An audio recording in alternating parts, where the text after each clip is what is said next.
ser un gesto o una palabra hiriente. Puede ser hasta incluso un chiste o un no en un lugar público. Una palabra inofensiva o una observación condescendiente. Para mí la discriminación es todo aquello que nos dificulta vincularnos con los que son distintos en la sociedad y pensar que porque no comparten alguna de las características que nosotros tenemos son peores o de peor calidad o son ciudadanos de segunda con respecto a lo que nosotros somos. Son muchas las maneras que tenemos de discriminar al otro. Por su forma de vestirse, por su raza, por su religión, por su color de piel e incluso por su opción sexual. Para mí la discriminación es todo lo que otro individuo no acepta del otro. Es un acto de odio, un acto de nivel de sentirse superior hacia el otro. Es todo aquello que se reproduce, estigmatiza y de alguna manera violenta a las personas y se basa en los miedos, en la desinformación y principalmente en la ignorancia de la temática. Discriminación es criticar a lo diferente.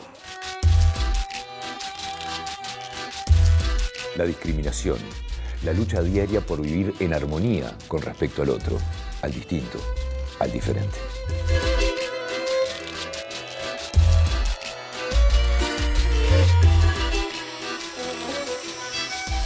A nivel social, ¿qué es la discriminación? Y generalmente se habla de discriminación cuando por alguna característica real o imaginaria se termina de caracterizar a un individuo y a todo un grupo a través de ese individuo y generalmente se lo asocia a esas características como parte de una componente negativo, o sea que en realidad el proceso de estigmatización o de discriminación lo que construye es esta idea que en base a una variable, puede ser el color de piel, puede ser el aspecto físico, la orientación sexual, se presuponen una cantidad de características generales de ese individuo, de todo el grupo al que supuestamente ese individuo pertenece. Entonces, esa diferencia es tramitada de una forma que genera vulneración de derechos o formas de violencia física o simbólica, y es ahí cuando operan las formas de discriminación. Para hablar de discriminación en lo que tiene que ver con la inmigración a nuestro país, llegamos a Reconquista 473 para recoger dos testimonios. Don Carlos, cuénteme, ¿hace cuánto que está usted aquí? 23 años. Usted es de las personas que más contacto con inmigrantes ha tenido, si se quiere, ¿no? De los que vienen a probar suerte, por lo menos. Con los trabajadores migratorios, con los que vienen a trabajar acá como país de destino, Uruguay, venimos trabajando desde el año 95. Primero con una colectividad peruana, después con una colectividad africana y después ahora con la colectividad dominicana, ¿no? ¿Con qué objetivo se acercan estas colectividades al Uruguay? En busca de trabajo, en busca de tener mejor calidad de vida que no le da su país. ¿Qué pasa con el tema de la discriminación? ¿El uruguayo discrimina al extranjero que viene en busca de un horizonte mejor? A veces la gente original de un país, de un lugar determinado, se siente temerosa del extranjero, del otro diferente. Y por supuesto que hay momentos en la historia que le han echado la culpa a los migrantes o a los gitanos de las crisis que suceden en el país. Una vez en el tiempo de otros gobiernos aquí en Uruguay fue apedreada esta casa de migrantes por un grupo de exaltados que decían que nos vayamos a nuestros países porque acá veníamos a quitarle trabajo y todo eso. Para nosotros esa fue una respuesta a la poca costumbre que tenía en ese momento el pueblo uruguayo de ver inmigrantes con rasgos indígenas, por ejemplo. ¿El Uruguay, la sociedad uruguaya, discrimina a la persona que viene de afuera en esas condiciones? Sí, hay una discriminación civilina, siempre digo, ¿no? Hay un problema policial, dicen, los peruanos fueron dominicanos, ¿no? Que hicieron tal o cual.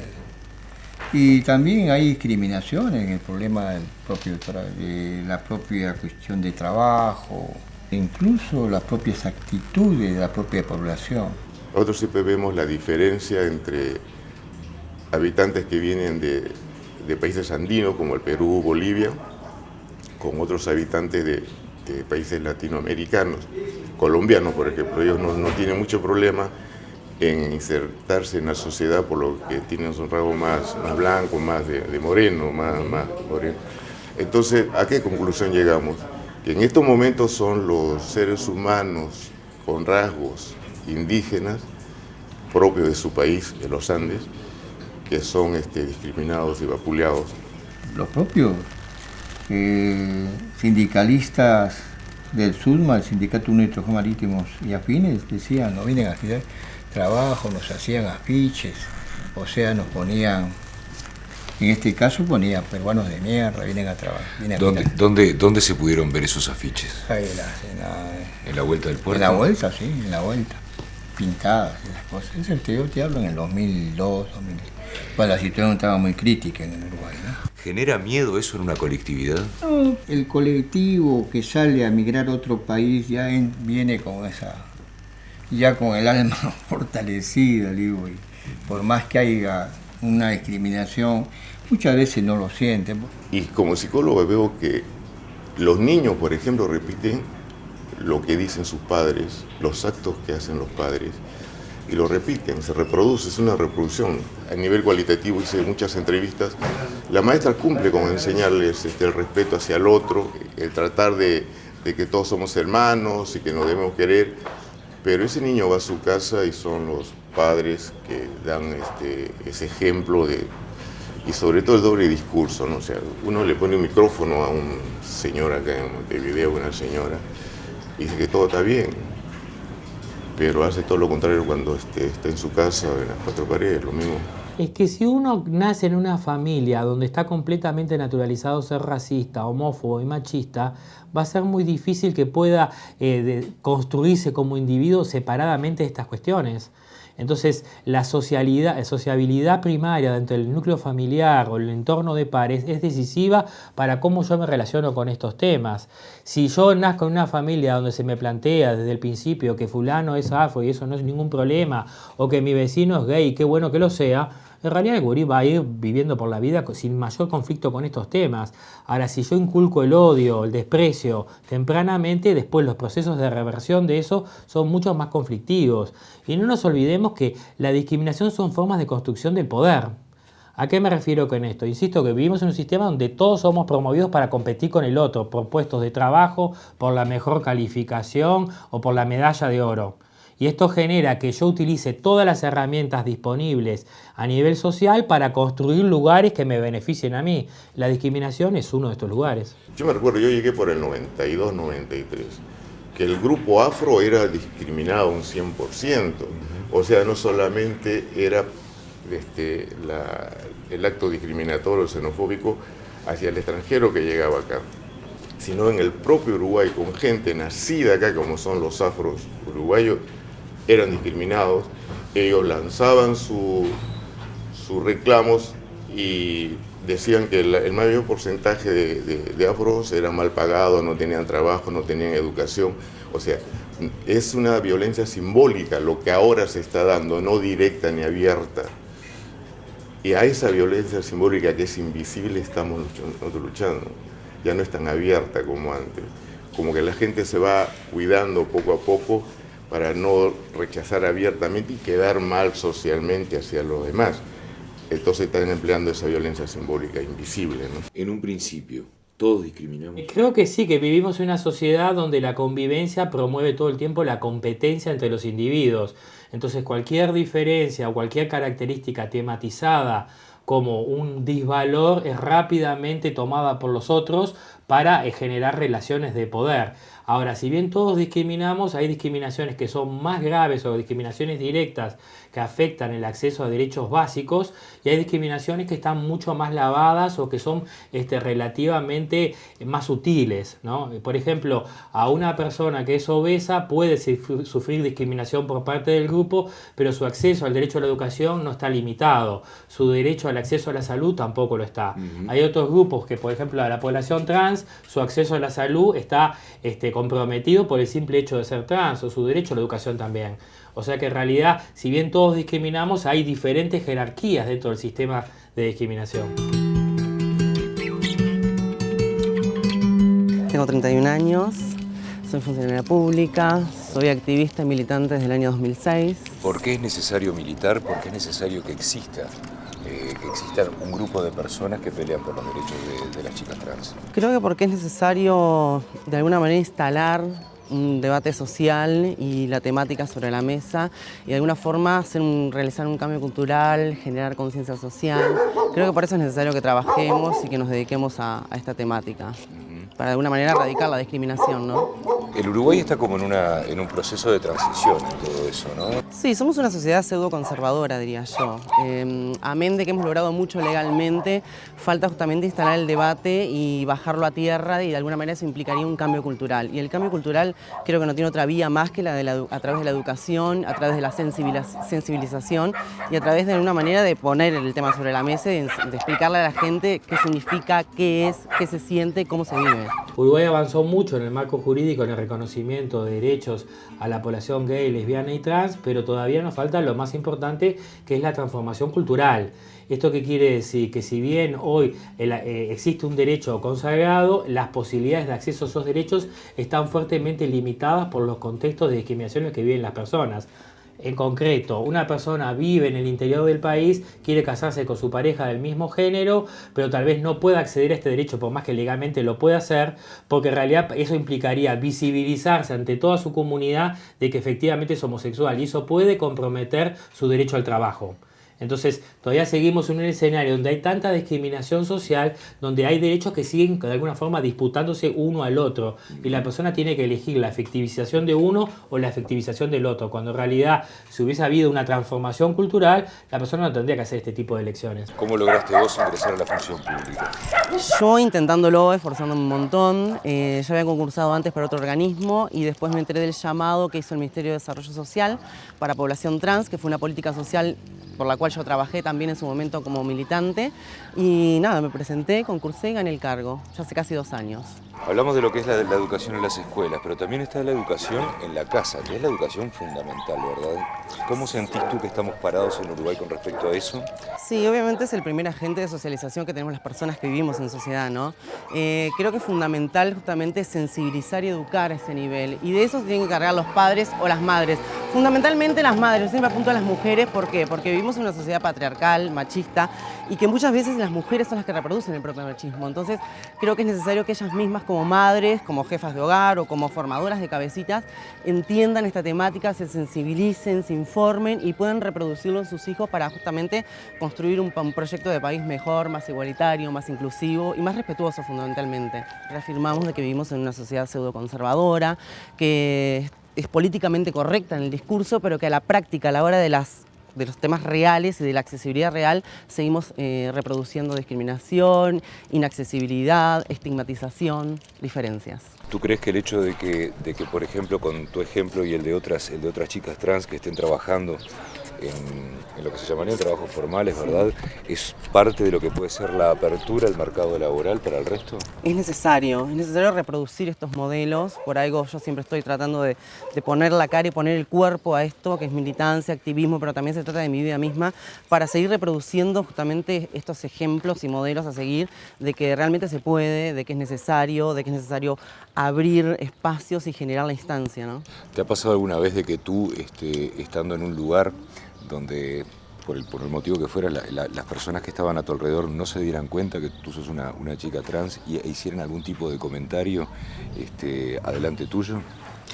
Sí, me ha pasado de escuchar o de ver otras chicas trans, por ejemplo, ya se me pasó en la Criolla del Prado este año, que vi un grupo de 3 chicas trans que andaban en la Criolla y yo estaba trabajando por mi laburo y sí vi cómo se burlaban, cómo las atacaban, cómo les pedían fotos y después se reían de ellas por detrás, y fui como espectadora de eso y me dolió muchísimo. Realmente es una situación feísima porque me podría haber pasado a mí y no me gustó para nada. Voy a utilizar las palabras como son, ¿verdad? Según el origen de lo que te voy a decir. ¿Qué pasa con los chistes de gallegos, los chistes de maricas, los chistes de negros? Bueno, el humor es un lugar privilegiado para reforzar los estigmas sociales. Esto de que todos los españoles son gallegos, sabemos que no resiste el más mínimo análisis, y a su vez dentro de España no es la comunidad gallega la que es considerada la que tiene mayores problemas de razonamiento. O sea que son construcciones que lo que hacen a través del humor es inferiorizar a un grupo, caracterizarlo en forma masiva y esquemática, ¿no? Pasa lo mismo con los chistes de homosexuales o los los chistes de afrodescendientes. Las formas de discriminación operan también a través del humor, y en el caso de nuestra sociedad uruguaya, el humor es una forma de disciplinamiento social muy importante, es muy eficaz. No hay nada más corrosivo que alguien se ría de vos, porque es muy difícil poner argumentos racionales contra el humor o la carcajada que genera en el otro. Podemos decir que era un sistema parecido al que usaban los nazis cuando ponían caricaturas de judíos en frente a sus propios negocios también, donde se exageraban los rasgos de ellos. Por ejemplo, y además pensar, ¿por qué ahora en el humor no aceptamos humores antisemitas, ¿no? Si vos ves en la historia del humor en Uruguay, había en los años 30 una humorada bien clara, contundente, antisemita contra los judíos. Hoy no lo aceptamos porque está socialmente extendido lo terrible que sucedió durante la Segunda Guerra Mundial y lo que fue toda la Shoah. Esto ha generado un clima de baja tolerancia a este tipo de humor, y entonces todos tendemos a ver ya que eso no nos causa gracia. Hay otros grupos sociales que aún no han logrado tener la misma eficacia en el espacio público de imponer su situación de subalternidad, y por lo tanto todavía nos seguimos riendo de ellos.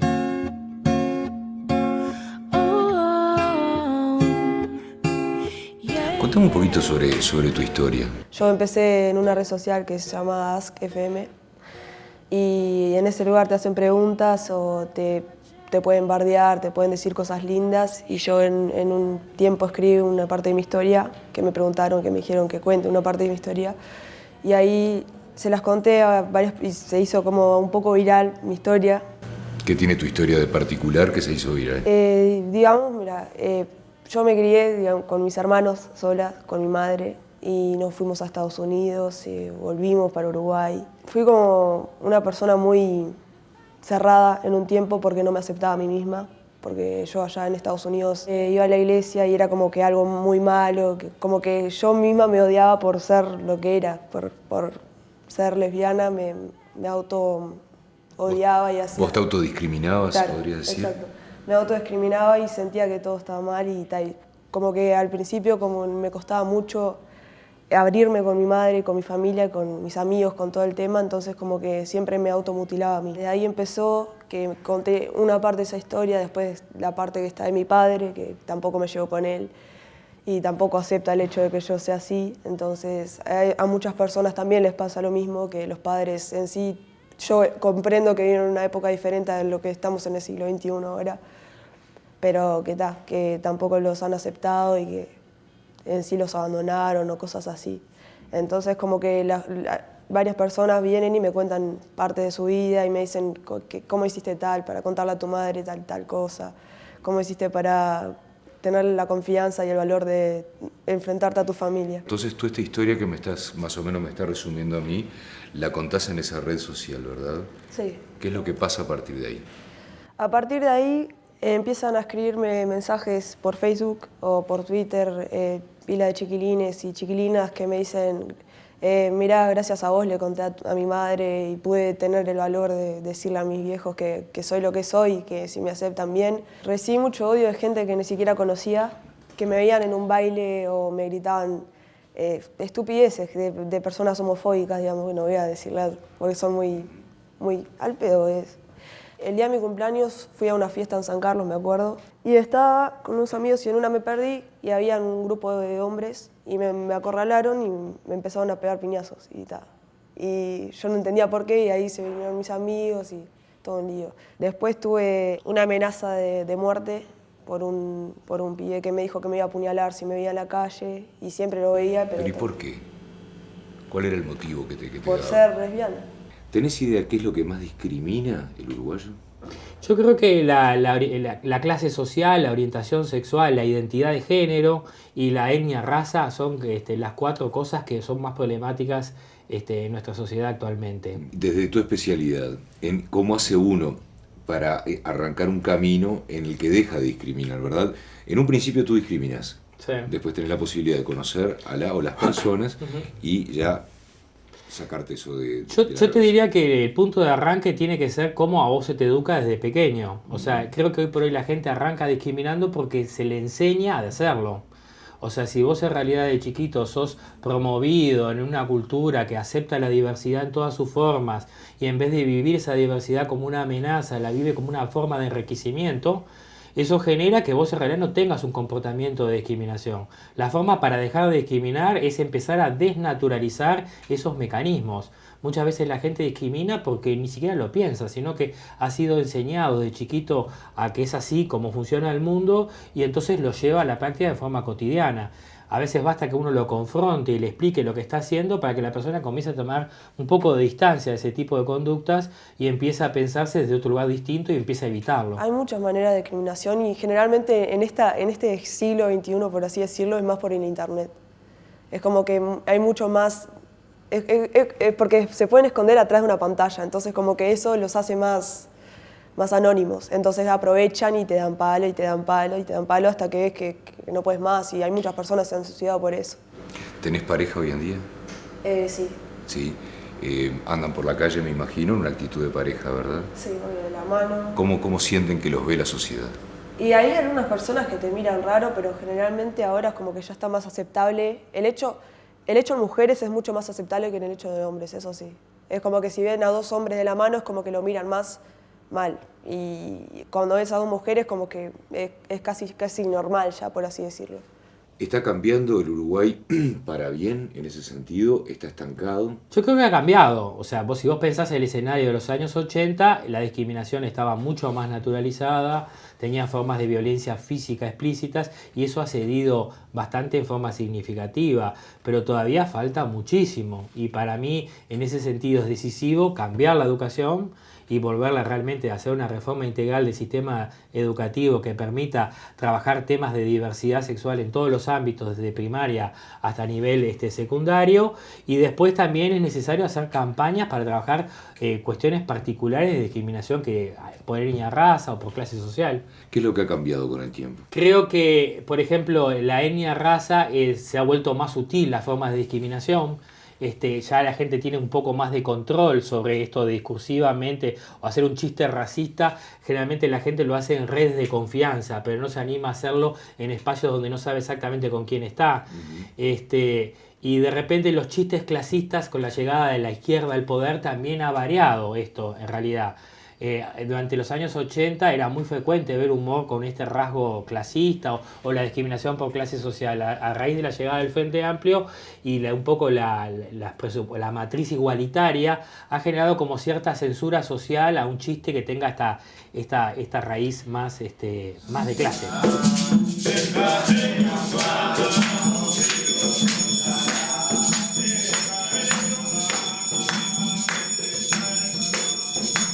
Es cierto que esta religión ha crecido mucho en el correr del tiempo, ¿verdad?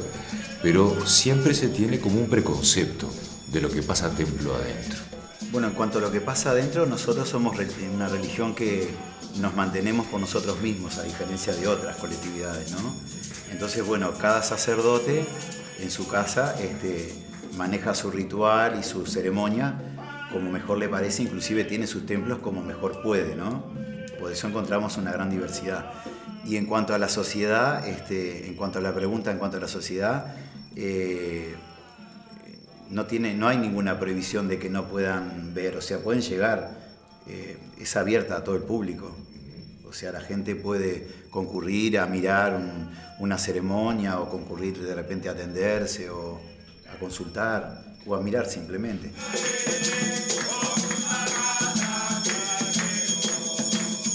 Lo que más la gente mira es el tema del mote ese que utilizan, es brujo, hace macumbas, hace magia negra que no tiene nada que ver con nuestros rituales, pero como que la gente engloba. Y después se suma a que en la mayoría de los templos ves una diversidad de gente, es decir, es una religión que como abarca a todo el mundo y nosotros no miramos la parte de la orientación sexual, entonces hay como mucha gente gay. ¿Por qué se vuelcan más hacia esta religión? En nuestra religión se forma también una familia, en la cual está el padre, los hijos, los nietos, y es toda una familia religiosa que no se mira esa parte, es decir, no miramos la condición sexual de cada persona.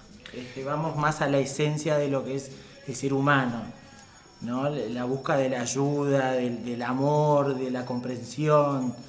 yo creo que la gente más se acerca por eso. ¿Cambió con el tiempo ese concepto que tiene la gente que no sabe, que por ejemplo que todo lo engloba en la macumba, ¿verdad? De como una forma de adjetivarlo sin conocer? ¿Ese miedo, ese rechazo cambió con el tiempo? Yo creo que en algunos sectores de la sociedad sí, en otros sectores creo que no, que tampoco, que no cambió.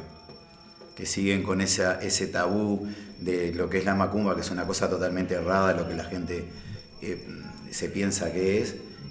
Creo que en algunos sectores de la sociedad no, que todavía queda esa mística de qué es, qué no es, qué es lo que se hace puertas adentro, ¿no? ¿Tenés algún evento, por ejemplo, o episodio de discriminación que hayan vivido por seguir esta religión? En el transcurso de los años, cuando uno empieza en esta carrera religiosa, encontrás de que hay mucha gente que no está de acuerdo con nuestras creencias. ¿Por qué no están de acuerdo?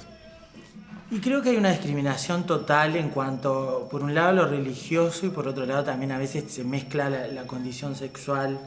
Es una religión que abarca mucho tipo de gente. Es decir, muy abierto. Es muy abierto. Es decir, nosotros tenemos un referente muy grande de nuestra religión, que fue el padre Armando Ayala, que él hablaba, que decía que en la puerta de los templos había un felpudo imaginario al cual toda persona que entrara se limpiaba de todos sus pecados y de todas sus condiciones que pudiera tener. Cuando uno es fiel o cuando uno cree en algo, muchas veces carga en sí símbolos que tienen que ver con la religión que uno sigue, ¿está bien? ¿Qué pasa con las personas que de pronto fuera del templo, se cargan con algo que forma parte de la simbología o de los elementos a adorar? ¿Cómo lo ve el resto de la sociedad? Hay un sector de la sociedad que de repente pasa muy desapercibido, que ni siquiera lo mira o lo observa. Después hay otra gente que quizá tenga otros principios, o otras creencias, ¿no? Que de repente no lo ve tan bien. Nosotros usamos, por ejemplo, collares, llamadas guías, que pueden ser así o finas, de diferentes colores según el orillá, que mucha gente la usa para protección, que al ojo de otra gente parece ser un collar, pero en realidad no lo es. Y quizá hay gente que la critique, sí. Ha pasado siempre. Hay mucha gente que realmente nos discrimina, ¿no? Yo te voy a contar un caso. Yo hace años que trabajaba en una empresa de exportación, digamos, en el barrio Reus, ¿verdad? Y yo tenía, como en este momento tengo esta guía que es de protección. Entonces, llegado un momento, la encargada me llama y me pregunta qué es lo que era, y yo le dije que esto era una guía de protección. Me preguntó, ¿sos de religión? Le dije que sí. Pasaron los días y a la semana me despidieron. ¿Con qué explicación? Me dijeron que no necesitaban más de mi trabajo. ¿Por qué calculás vos que pasa eso? Y la gente nos tiene un poco de recelo, ¿verdad? ¿Por qué?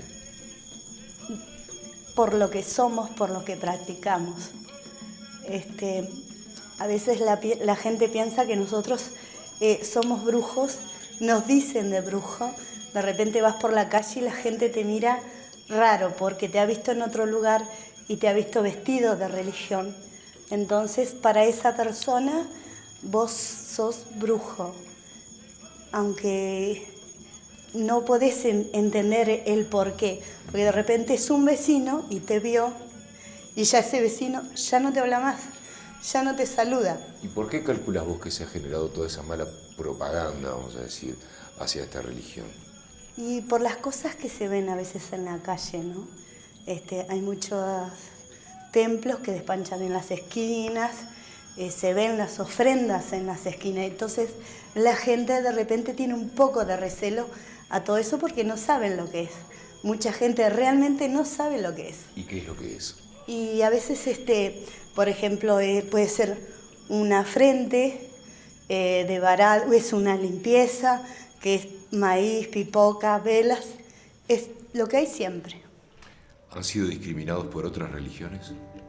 Y sí, yo creo que sí, totalmente. Digo, lo hemos visto en la televisión muchas veces y bueno, nosotros por tener un poco, dicen que adoramos al diablo y un montón de cosas, que no es así realmente. Y nos ha pasado, por ejemplo, hace años cuando la inauguración del monumento a Yemanjá en Playa Ramírez, tuvimos un cordón de muchísima gente de la Iglesia Universal, donde, bueno, de mañana volantearon toda la Rambla diciendo que éramos demonios, bueno, que cultuábamos al diablo, de tal manera que cuando se inauguró el monumento, que llegaron los templos para hacer el ritual y la inauguración, tuvimos que pedir a la Intendencia y a la policía que por favor los sacara porque no nos dejaban. ¿Alguna vez fue vandalizado ese monumento? Sí. Creo que en más de 2 oportunidades, en una lo pintaron todo ahí en Manllá, después otra vez le tiraron pintura de otros colores y bueno, hay una comisión pro monumento que bueno, se encarga de ir a pintarlo, arreglarlo, de limpiarlo. ¿Cómo cae en una persona que adora a Yemanjá que haya gente que es capaz de hacer una cosa así? Y realmente no cae bien, pero bueno, realmente lo que tenemos que hacer es seguir adelante, ir y bueno, limpiarlo, arreglarlo, porque hay mucha gente que va a pedir y bueno, y dejar ofrendas también. Siendo estos templos abiertos, ¿verdad? ¿Vos calculás que esto puede llegar a ir cambiando con el tiempo y que el preconcepto que maneja la gente que no conoce también puede ir cambiando? ¿O el que no conoce le tiene miedo a un lugar como este? Y yo creo que todo aquello que no se entiende y no se sabe bien los dogmas y los fundamentos, te genera eso, ese miedo del acercarte. Yo, por ejemplo, tengo mucha gente que no es de religión, que tengo amistades por fuera de la religión, que participan, que vienen a mirar y les gusta los rituales, les llama la atención los colores, la danza, la música, porque nuestra religión es eso, es una mezcla de muchas cosas, que bueno, creo que de a poco la gente está como entendiendo de que no somos eso que la gente piensa, simplemente brujos, ¿no?